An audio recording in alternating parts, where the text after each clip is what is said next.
మనం సాధారణంగా వాడి పడేసిన వస్తువులను చూస్తే చెత్తబుట్టలో పడవేస్తాం. కానీ ఆమె దృష్టిలో మాత్రం ఆ వస్తువులే అద్భుతమైన కళాకృతులకు ముడి సరుకులు. ఎవరు పనికిరావని పక్కన పడేసే వ్యర్థాలకు తన సృజనాత్మకతతో ప్రాణం పోస్తున్నారు విజయవాడకు చెందిన గృహిణి వరలక్ష్మి.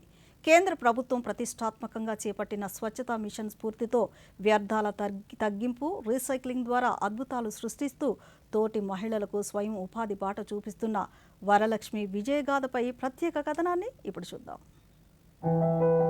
ఆసక్తి ఉంటే చాలు, అసాధ్యానికి ఆస్కారమే లేదని నిరూపిస్తున్నారు విజయవాడకు చెందిన వరలక్ష్మి. చిన్నప్పటి నుంచే ఆర్ట్ అండ్ క్రాఫ్ట్స్ అంటే ఎంతో ఇష్టం ఉన్న ఆమె పెళ్లి తర్వాత కూడా తన అభిరుచిని వదులుకోలేదు.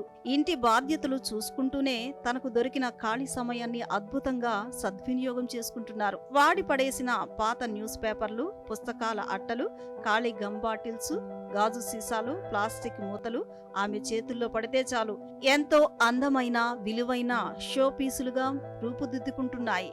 వేస్ట్ టు వెల్త్ క్రియేషన్ అనేది కాన్సెప్ట్ అండి. నాకు చిన్నప్పటి నుంచి ఆర్ట్ వర్క్ మీద ఇంట్రెస్ట్ ఉండేదండి. ఏదైనా వస్తువు ఎక్కువ ఏది ఉంటే దాంతోనే ఏదైనా చేయాలనేది ఒక ఆలోచన ఉంటుంది.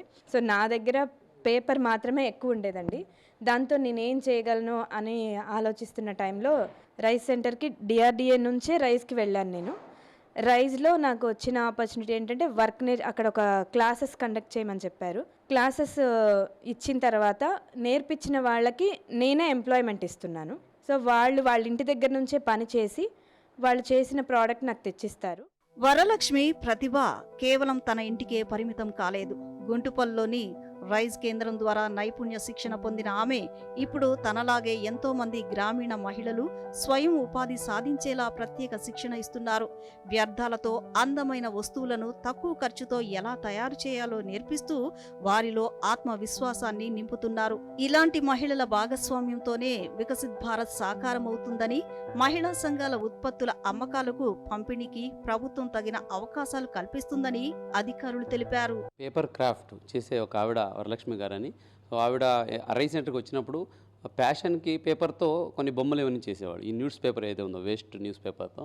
సో దాన్ని ఎందుకు బిజినెస్ గా మార్చుకోకూడదని ఆవిడ కొన్ని డైరెక్షన్ ఇవ్వడం జరిగింది. ఒకటి, కార్పొరేట్ ప్యాకింగ్ చేయండి, అట్లాగే క్యూఆర్ కోడ్ అమర్చండి. క్యూఆర్ కోడ్లో అది బొమ్మ ఎలా చేశారు, కాన్సెప్ట్ ఏంటి, ఎంత పేపర్ వాడారు, దాని బరువు ఎంత ఉంటుంది, ఎంత సమయం పట్టింది, ఇటువంటి ఇన్ఫర్మేషన్ పెట్టి దాన్ని మార్కెట్ చేయండి అని చెప్పాము. అంటే ఉమెన్లో ఈ ఎంటర్ప్రినర్షిప్ అనే దాని మీద మనం ఒక కొత్త అంటే రైజ్ వచ్చిన తర్వాత మాకు ఆ యొక్క అది పోయి ఓన్లీ ఏదో ట్రైనింగ్తో వదిలేయకుండా వాళ్ళకి హ్యాండ్ హోల్డింగ్ చేసి వాళ్ళకి టెక్నికల్ సపోర్ట్ కావాలా, ఫైనాన్షియల్ సపోర్ట్ కావాలా, ఏం కావాలి, మార్కెటింగ్ సపోర్ట్ ఎలా ఇవ్వాలి, మార్కెటింగ్లో ప్యాకింగ్ ఎలా చేయాలి, ఆన్లైన్ బోర్డింగ్ ఎలా చేయాలి, ఓఎన్డీసీ ఎలా చేయాలి, ఇలా అనేక రకాలు కలెక్టర్ గారు చాలా స్పెసిఫిక్గా మాకు మా ఉమెన్కి ట్రైనింగ్ ఇవ్వటం.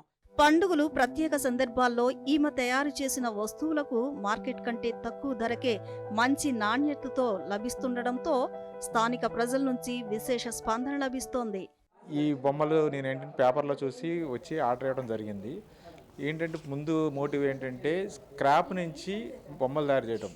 దాంతో ఏంటంటే మన ఇండియాకి కూడా స్క్రాప్ అనేది రీయూజ్ చేయొచ్చు అనేది మోడీ గారి ఆధ్వర్యంలో జరుగుతున్న స్వచ్ఛ భారత్కి ఈక్వల్గా మనం దీన్ని ప్రపోజ్ చేస్తాం.